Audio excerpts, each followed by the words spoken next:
Welcome to NXL360. My name is Nadim. I'm not alone. I've got Coach KP wearing a Bafana t-shirt. Thank you so much for doing that. Yes. Just to represent Bafana Bafana because it's fan. our pride. Yeah. And we've got former Pakania, Ola Mlambo. Most people are saying, why are you saying former Orlando Pirates? That's the biggest team he played. Orlando Pirates is the biggest team in South Africa. So that's how it works. Guys, thank you so much for subscribing. Please continue sharing the live. We appreciate your feedback and your contribution in the comments. Thank you so much. Starting with you, Kola, how are you and how did you see the game? Yeah. Good evening, everyone, the supporters, the people that are watching the NXL360. Evening to you, Nadim. Evening to Coach KB. It Yes, was a very, Pagani. it was a very interesting game for me, but it actually alluded to what I said in the previous thingy, the show that we had, to say if South Africa doesn't work on their defensive capabilities, we're going to struggle in this tournament, because a solid defense is the one that takes you to win championship. You know, if you don't concede, you have an opportunity to win points, whether it's maximum 3 points or whether it's one, but at least you get something. But if you struggle to score and you still can't defend, then it gives you a chances of losing all the points that you are able to take home. So I was a bit disappointed with South Africa, knowing the fact that we've dominated Egypt for quite some time. The last time Egypt beat us, I think it was 2006, if I'm not mistaken. So going into a game against Egypt and looking at South Africa, there was no high press. There was a bit of a low block, allowing Egypt to come at us. Hence, I feel or I think the end results became what it is today. You know, if we went there with an intention of not having fear, when they build up, we press them as they did, because Bona, they were channeling their press, directing to wherever that they want. We could have 1, 2 passes in our build-up play, but at the end of the day, we alluded to kicking the ball forward, and we were giving it to them, because once you kick it forward, it's anybody's ball. And they were able to deal with those balls, number second balls, which gives us a lot of trouble in terms of how we wanted to play, and we were playing into their hands, to be honest. That's how I saw the game. Until they got a red card, then things looked a bit different, because now they also had to sit back, they also had to consolidate, make sure Guti they don't concede and all of that. But their game plan, I think it worked against us, because they are the ones that are victorious, and I think they've already qualified for the knockout stages. So all the three teams that are in the other group, A group in year two, which makes it South Africa, Zimbabwe, and Angola, still have a chance. For me, I'm not really excited about such result. Coach KP, how did South Africa have 64 ball position, 18 shots, and then fail to score? Well, look, Nadim, I personally think the coach got the starting lineup wrong. I think he went to the starting lineup with what, if you remember, I don't know if it was the final against Pirates final against Maroon, where we said there was no creativity in the center. I don't know what was the plan. Was the plan to frustrate Egypt, or was the plan to say Mbata, because he's got a long range, he will play on the second ball? I think that's where he got it wrong. And then we looked like we just want to contain them until the second half, or until the second half. I wasn't impressed with that addition of Mbata, Mokwena, and Sitole. For me, there was lack of creativity. And this is what I've been saying before. If you want a number 10, especially Umbule, if you want him to play as a number 10, then you need to feed him the ball. But now if you take the creativity out and you bring in Mbata there and you play him, I don't know whether they were playing him as a false nine or we were playing double eight. It was nowhere to be seen. Like we had no direction. Because I think the first time where we saw a bit of danger on our side on the first half, I think it was on the 39th, 35th minute, when Foster had the ball and he shielded and he attacked, but the shot was poor. And when we saw Moremi taking on the defender, the same player who managed to get a red card, that's when he got a yellow card. So to me, it was clear that if we if we go to Egypt, we've got something, but the coach got it wrong. So I think Hugo Bruce needs to take it for me, especially the first half. You look at the penalty that we considered, Nadim. You know, when you get away with things, when you're used to getting away with things, Nadim, you think even in the bigger stages, you will get away with it. If you go back, it's just that we don't have the technology enough to show it. Mudawi had already won that ball. He had no reason to be raising his hand up. Well, one might come and say that's a soft penalty because there's a one that I felt at the 90th minute No. should In have been football, there's given no to us. soft penalty. It's either a penalty or no penalty. There's nothing like that in the Yeah, but in then if FIFA that's rules. Low 12, there's no soft or it's only a penalty or not a penalty. The low 12 no, on I the Definitely, agree. I5 I blocks. agree with Yeah. you on that one. True, hence I'm saying he's been getting away with it for the longest time. I think he also got a red card when he was playing in the KF for Sundowns because he always raises his hand. There was no need for that. As much like I always say, he's the best right back in the absence of Hakimi. He still stands to be there, but that was just a giveaway. I think that's just the. I don't know. I don't think it's discipline, but he just needs to learn. I don't know. Gola has played at the highest stage. They always say you must put your hand somewhere, but if he stretches that high, I don't know. What's your thought, Tenten, on that penalty? I think it's risky, man. It's definitely risky for Umudao to defend the way that he defended. Like you said, he had already won the ball. There was no need to try and shield Mohamed Salah in that moment. If you are probably in a space where you feel that you're not comfortable with him chasing you, just clear the ball away. Become that stupid defender we all know to say away, and then we'll come back and regroup. Instead of wanting to protect it and do a lot of things, look where it got us. It gave Egypt the penalty that they got. And I have to agree on Nadim in this factor to say there's no easy or light penalty. A penalty is a penalty. Whether you kick him light, whether you kick him hard, if it's a penalty, it's a penalty. It's the same way as a goal. There's no nice goal, stupid goal, or whatsoever. A former coach that coached me used to say it does not matter how you hit the ball hard.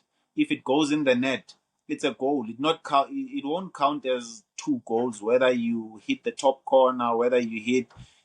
So it's the same thing that goes, and it should apply in defending. You know, you have the ball in your feet, you feel you're not comfortable, kick it away because Musala was behind. So you have the ball, you have an opponent behind you, and now you awarded the team the penalty where there was no risk. It was unnecessary for him to do that. And like you say, he's been getting away with it. I play with Umudao in an amateur team where we were playing Pitori. I know that's his strength. He likes, shielding and using his hand. It's something that he has to unlearn. I'm not sure whether it's late for him to unlearn those things, but I hope it does because it's going to cost the team immensely so. Yeah, That's a good no, point, you are Gola, you are because right. if that's a good point, Gola, because if Bafana lose to Zimbabwe, then Bafana now it's gonna be tough, right, to go through the next stage. Yeah, and Gola, and were you not happy with the and lineup though for South Africa? and not only if Bafana loses to Zimbabwe, if Bafana can still draw against Zimbabwe, and then Egypt they've already qualified, they can rest their key players. What if Angola wins with more goals? Then we have to pray and hope we can qualify again as best number 3. It shouldn't have gotten us to that stage when we're coming into the tournament as the best number 3. We are coming into this tournament rated as the top 4 teams that made it into the AFCON qualifiers previously. So we are supposed to easily avoid certain situation and we create our opportunities to go forward. And answering your question, I was not pleased with the lineup concerning the fact of Uguti. Yes, I feel Moremi, he has worked hard to deserve a start in this game, But how I looked and I saw the game, it compromised Appollis. Appollis is not a player you put and place in the right wing. Like we've spoken previously to say, you have to understand and know your players. You take Appollis, you put him in the right, you're killing his creativity, you're killing his enjoyment to the game. Because Appollis is a player that wants to play in the left, dribble in, cut inside, play Ama 1-2s, and then be able to do whatever that he was capable of. The same way that he did, and he managed to get us a goal against the Angola. That's his strength. So now you want to risk putting Appollis on the right winger because you want to play Moremi on the left, because Moremi is comfortable playing on the left. But Appollis, we have to remember to say he's not comfortable playing on the right.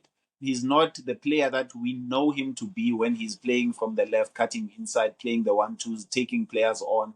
So it was for me a bit nonchalant for a coach. He's one of the best coaches to coach South Africa that I rate highly, but his decision of playing Moremi on the left and playing Appollis on the right, it it worked against us. Same as the decision of playing Umbata, Mokoena, and So what? Ositole. Why do you So think he did that, Kola?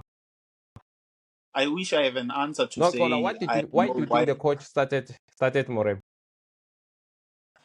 Because of the performance Huh? that he gave coming on as a sub. But Mina, I feel Uguti, sometimes when a player comes in as a sub and he gives you what he gave you in the previous game, don't risk starting him as yet, because maybe he's more better coming in as a sub at that situation until the confidence it has reached a certain level where you can then now risk starting him. Because we did not see the best Moremi that we saw that came in the second half against the Angola, you know? So it's just my opinion. I feel maybe he should have waited first and still use him as a super sub, like people call it. Because we saw what he gave us when he was outside analyzing the game, coming in as a sub. He was a threat. But him starting the game today, I did not see that much of a threat that we saw against the Angola, you know? So I think that's where they missed it. They wanted it to start him, but it compromised. Or maybe it compromised in terms of Uguti. He started Umuremi on the left with two defensive-minded attacking midfielders. You're using Umukwena, who's more comfortable playing as a 6 now, more because that's the role he's more comfortable and he is used to. And then you put Umbata, who's also a defensive minded player, midfielder, that won't give you that much creativity as the number 10s would give you, risking having the ball, dribbling in, finding those penetrating passes. If only maybe he risked starting Moremi and still take Unto, Master Chef, back to his position as a 10, then maybe we would have seen the best that we saw from Umurimi as it happened from the previous game against the Angola. But having to play Umukwena, Umbata, and Usitole, I think it worked against us because now we lack the creativity. Those are the players that are more defensive minded. Yes, they have the prowess in terms of going back and forth, but they don't have the same ability as Master Chef has in terms of creativity and making the team play. It looked a bit better, but I'm not sure if it looked a bit better in the introduction yakhe uSipho Mbuli, because Egypt was now a man down. I would have loved to see Usipho Mbuli starting Mm. or playing against a 11-man squad here, Egypt. Then we can now start rating him to say, is he having a good tournament? Are they supplying the ball? Is he giving us the creativity that we want? But now we are now sitting and hoping and saying we must beat Zimbabwe for us to go easily through to the next round.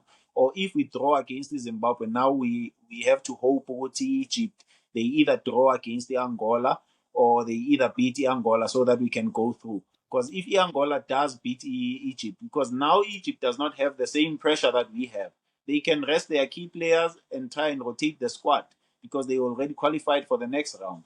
You know, Yeah, no, so if absolutely. You're Angola right. You're wins, right, Scholar. Yeah, you're right. You're right. They can rotate their team in their last match against Angola. Coach KP, I want to know your assessment of our lineup. Where did we get it wrong? How to improve it against Zimbabwe?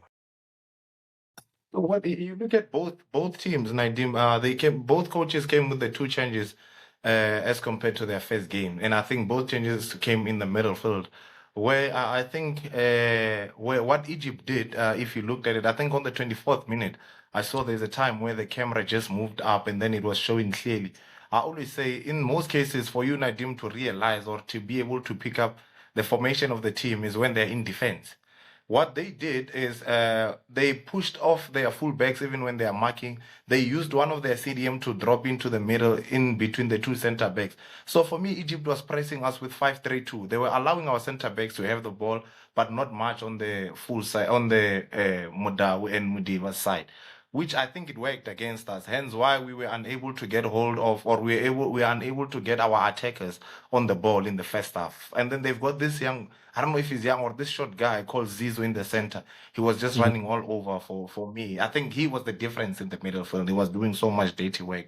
But them dropping into 5-3-2, it proved that they came in the game with a plan. They knew what they were doing, you see. But with us, we went for, instead of an attacking, we went for a bit of defensive shape with us having Umbata. I think that's where we got it wrong. I totally think that's where we got it wrong. I don't know if we were hoping to have a second ball, Nadim, or what. And also the substitute. I don't know if you agree to the fourth substitute. When, remember, we had Umbule coming in as a second half, right? Right after the second half, that's when Umbule came in. Yes, he came in from Bata. Yeah, I personally Mbula felt came in that- from Bata, yeah. I personally felt or the coach was already doing damage control. Why am I saying that? He had the starting lineup wrong. So now he's doing damage control, looking at the fact that also, what do you call this, Egypt has a man down. But I wouldn't have went in for Mbata. I thought Rile was the guy to be introduced there. Why am I saying that? You're looking for somebody who's going to unlock the defense, Exactly, somebody who will Coach, be able to go I agree into- with you, Coach. This is the guy who was the player of the season last season. Now he can't even start for Bafana.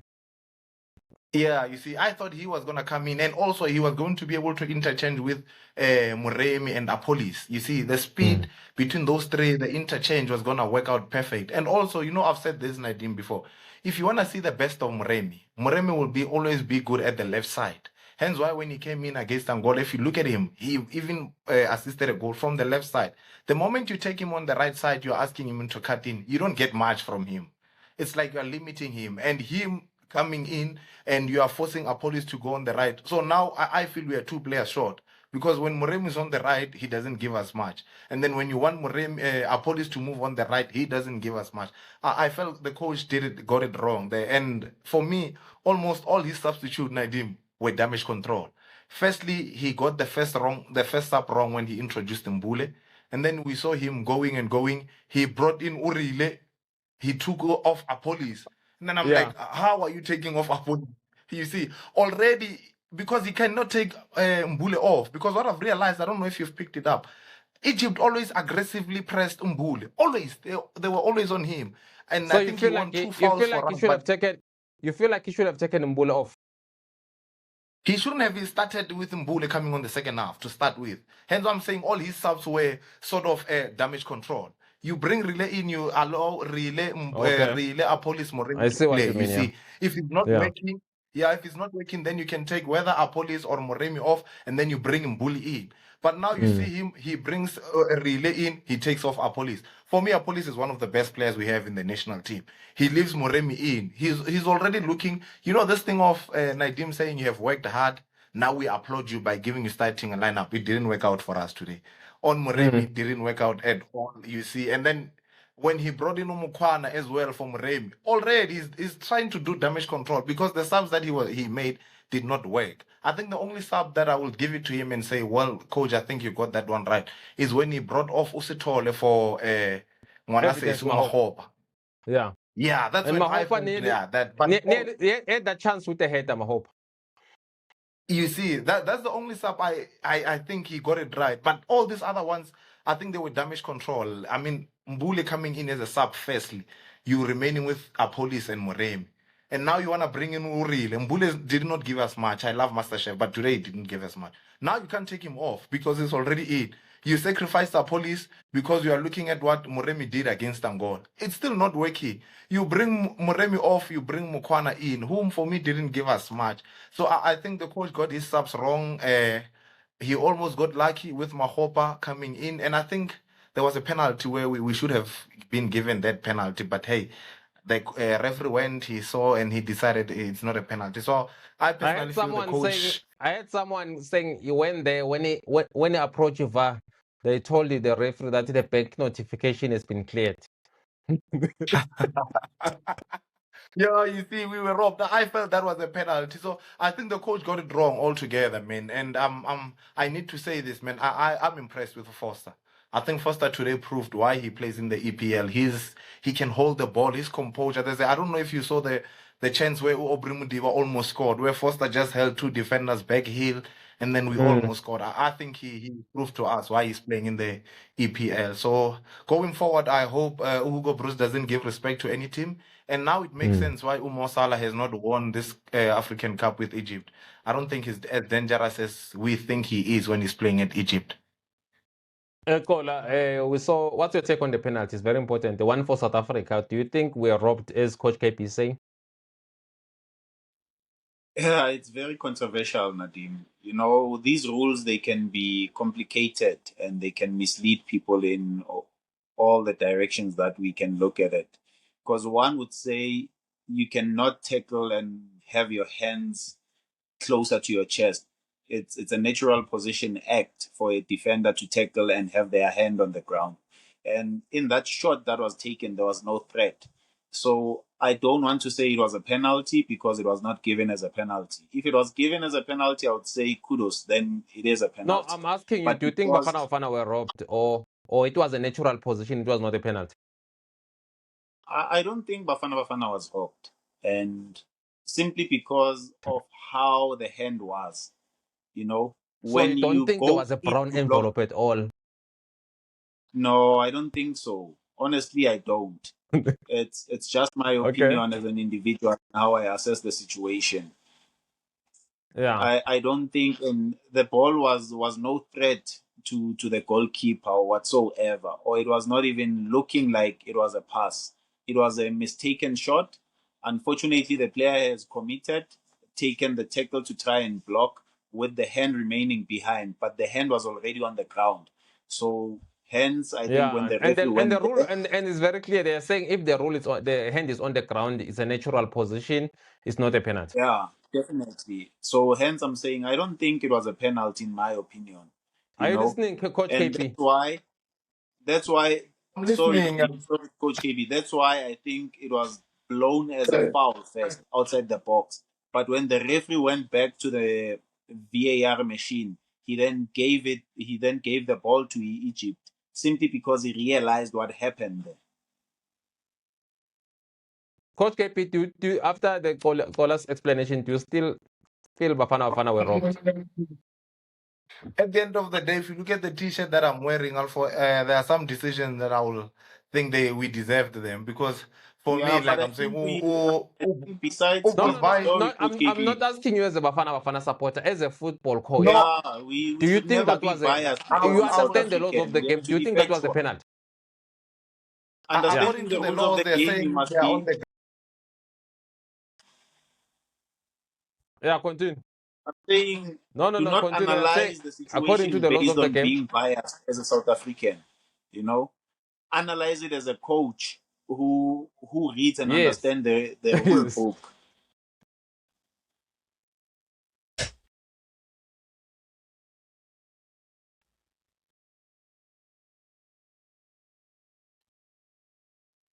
Yeah, I know. You can see the books at the back. He's always reading, my man. Hey, this one. It's one of those soccer players. Yes, one of those soccer players who was studying was not only chasing girls that much. Hey, Kola, I saw you posting your daughter on WhatsApp status. Hey, was running away when I'm asking about the Yeah, no, daughter. is, I'm not is that running your daughter away. you I'm posted on here. WhatsApp status? Is that your daughter? Yes, that's my angel. That's my queen. Yes, Oh, where's the baby mom? she's where she is. You're no longer with the baby I mom. don't know. We're not. So it's not the woman you're gonna get married to. Only God decides. We don't know that. We can Oh, plan you're and still. God decides. So But we play. we God decide. Yeah, We play yeah. though. No, God, yes. God We gives try. you, God gives you your heart desires. No, What do you desire? looking at the situation, no, no.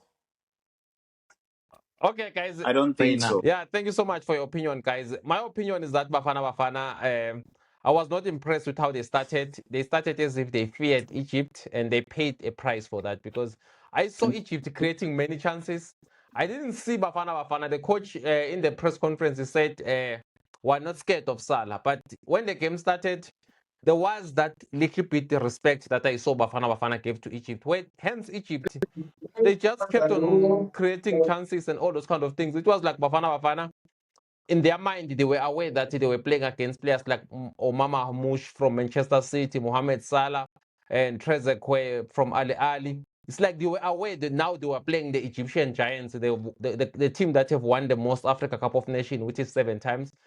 I felt Bafana did give Egypt a chance. I think Egypt played well in the first half. After they got the men down, then Bafana obviously came back first half, second half, and tried to create chances. I was watching the game on SuperSport TV. I heard Amanda in the commentator in the 75th minute. The whole thing of Leng Ronji is not going to work, and I agree with it. I think we didn't have a plan to create clear-cut chances.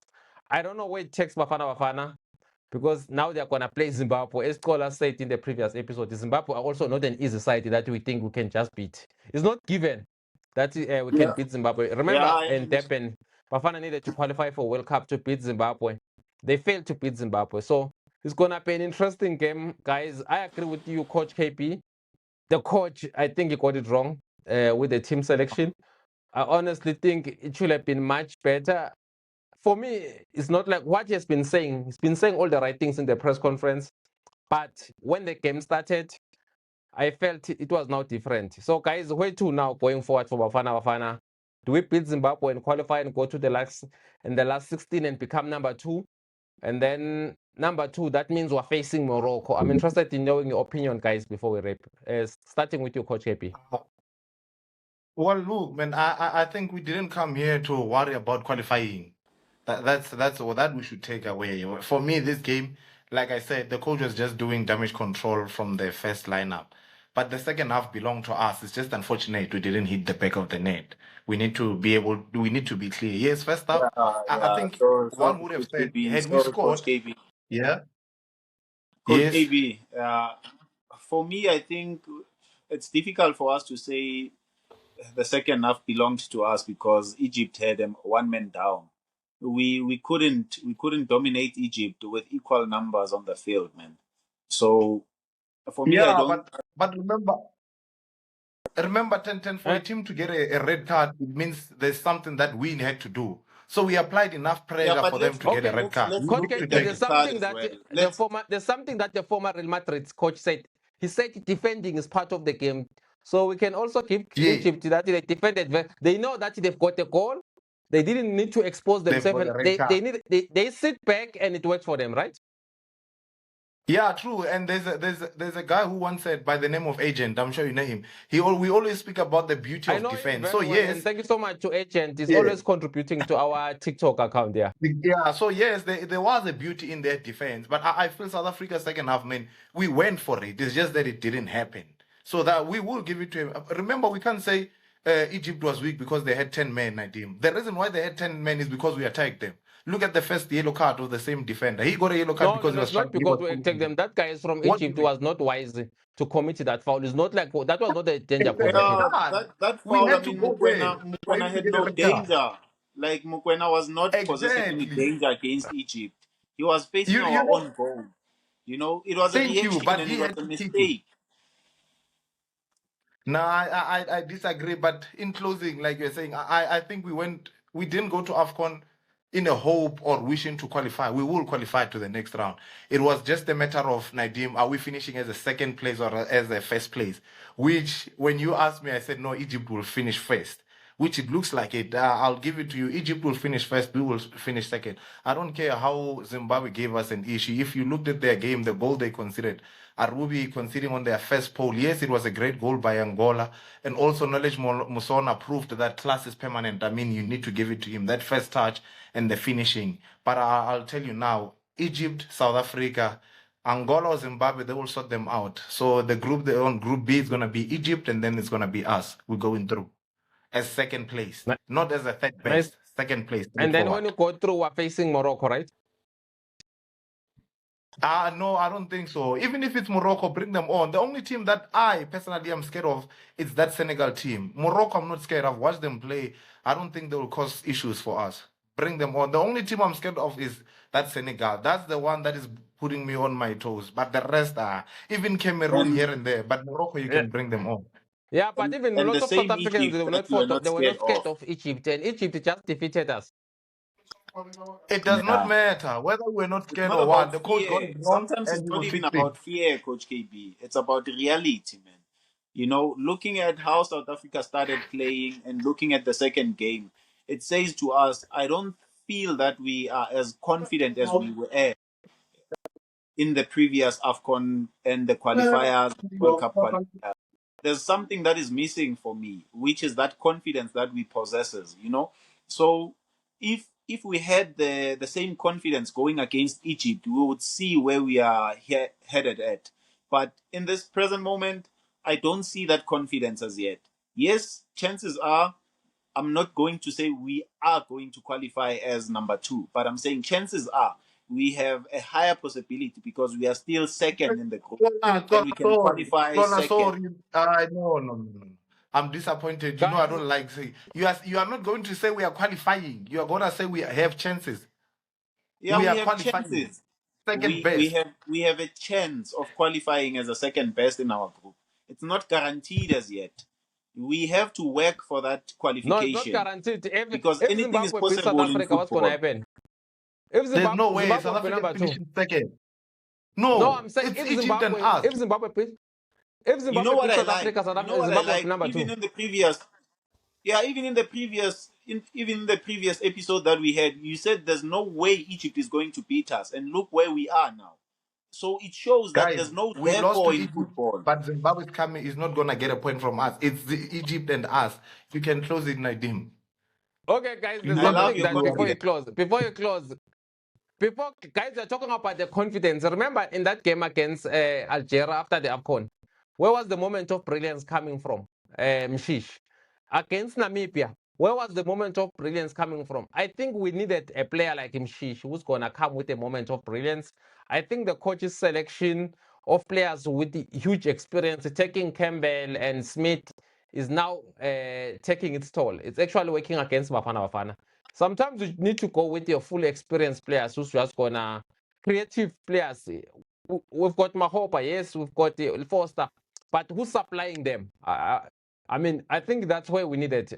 And the whole thing of not giving Relem Fokeng enough gaming time, I think it was a problem. But we're hopeful that we'll beat Zimbabwe. Obviously, I agree with Cole. It's not guaranteed. It's football. I've seen enough. It's not a given. It's not a given that Bafana will beat But with Zimbabwe. we are finishing second. Whether it's draw or what, we are finishing second. We are going through No, as number 2 on the group. If we lose, we're not finishing second. We are not losing, Nadim. We are not losing. Egypt, South Africa. How? That's it, everyone. Thank you so much for joining us. This is NXL360. My name is Nadim Lukele, accompanied by Olam Lambo, former Buccaneer, and Coach KP. Join us next time, guys. That's our reaction. That's how we saw the game. Your comments, your feedback is highly appreciated. Please do us a little favor, guys. When you watch the episode, please subscribe. I see we've been watched by close to around the 100,000 people, but we still have like less than 2,000 subscribers. So it's like a lot of people. It's not even like 5% of viewership that are subscribing. But of course, guys, we appreciate the feedback you're giving us. Thank you so much, everyone. Goodbye. Thank you. Thank you.